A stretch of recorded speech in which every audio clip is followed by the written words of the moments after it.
Hey guys welcome to one more mini vlog. ఇలా walking అయిపోయిన తర్వాత మా బాబాయ్ బైక్ ఎక్కమన్నారు. సరే అని చెప్పేసి ఇక్కడ నేనేదో బైక్ డ్రైవ్ చేస్తున్నప్పుడు పెద్ద పోజ్ ఇచ్చేస్తున్నాను అనమాట. ఇంకా మా బాబాయ్ అయితే మురిలు పట్టుకొని వచ్చారు. ఇంక ఇంటికి వచ్చిన తర్వాత మా మమ్మీ అయితే వీడియో కాల్ మాట్లాడుతున్నారనమాట. ఇక్కడ మా నాన్నమ్మ అయితే పువ్వుల దండలు గుచ్చుతున్నారు. ఈ వయసులో కూడా పువ్వుల దండలు గుచ్చుతున్నారు ఏంటని అనుకోకండి, వయసుతో సంబంధం లేదు. స్టిల్ యంగ్స్టర్ అనమాట మా నాన్నమ్మ గారు అయితే. ఇంక ఇక్కడ మా పిన్న అన్నీ కూడా కట్ చేసి పెట్టేశారు మురి మిక్చర్ కోసం. నేను ఇంకా ప్రిపేర్ చేసేస్తున్నాను. నా మురి మిక్చర్ టేస్ట్ ఎక్సలెంట్గా ఉంటుందని నేను వచ్చినంత వరకు పాపం మా ఫ్యామిలీ మెంబర్స్ అందరూ వెయిట్ చేశారు. ఇంకా చాలా బాగుంది, ఎక్సలెంట్గా ఉందని చెప్పేసి బాగా మజా వచ్చిందని హ్యాపీగా తినేశారు.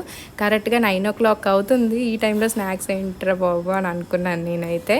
ఇంకా డిన్నర్ ఎప్పుడు చేస్తారో తెలీదు. రేపు మా బాబాయ్ హౌస్ ఓపెనింగ్ కదా, ఇంకా ఫుల్ ఆ బిజీలో ఉన్నామన్నమాట. ఇంక ఈరోజు స్నాక్స్ అయితే మురి మిక్చర్ తినేసి ఇంకా అలా చిల్ అవుట్ అయ్యాం. రేపు అప్డేట్స్ రేపు చేస్తాను. Subscribe for more updates. Bye, take care.